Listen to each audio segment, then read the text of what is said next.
Sometimes inspiration is just a passing thought, a momentary flash of an idea that resonates with you at some subterranean level. Most times you let it pass without ever taking action, but every now and then.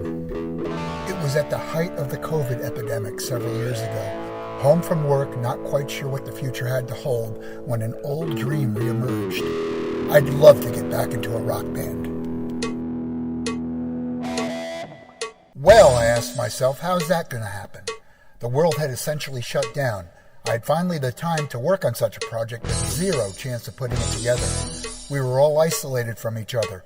All public performing venues were closed. And I was in my 60s. I hadn't performed live since the 90s. What was I thinking? There was always home recording, creating my own music with drum machines, guitars, and electronics. Alone, I could step right the instruments I could not actually play. I could tweak and alter the sounds using the current technology. I had the time, I had the gear, but it wasn't the dream. It just didn't feel right. And then it came, another flash of inspiration. Sue suggested stop motion. Let's create our own band members. Actual characters, if you will. She twisted a pipe cleaner into a human shape and handed it to me. Here you go. And it began. Countless hours of teaching myself stop motion video, learning the video magic of the green screen, countless trips to the craft store using both found and purchased materials to build a stage. Days turned into weeks and weeks into months. We became overzealous, creating a series of characters to use as a fan base as well as the musicians. You can view some of our efforts on YouTube, but the realization soon hit. It took us over 6 months to create only 5 minutes of actual video. There had to be a faster way. And again that flash, another idea, another direction, and more than another year of work. I know, let's create full-size costumes and act out the parts. We can film it with a green screen and superimpose the footage anywhere we'd like.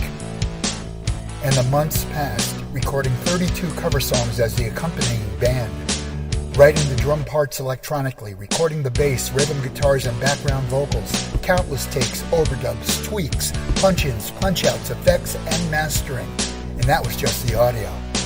As we were recording, we also tried several ways to make the full-size costumes. Trial and error over and over again. Too heavy, too fragile, too this, not enough that, and how about... The first prototype that worked was Rod, our bass player. I was dressed in a completely green suit with pipe cleaner type arms and legs attached with thread and a mask. I used sunglass lenses as the eye pupils so I could watch the monitor as I performed. I played along with the cover recordings trying to match the video with the audio. So how much work was that, you ask? A good estimate would be 6 takes from 3 different angles with each instrument in each costume for each of the 32 songs. That's a total of over 2,300 takes, each averaging 5 minutes in length. That's over 190 hours of video to be synced and edited. And yes, another skill and computer program I had to teach myself to do.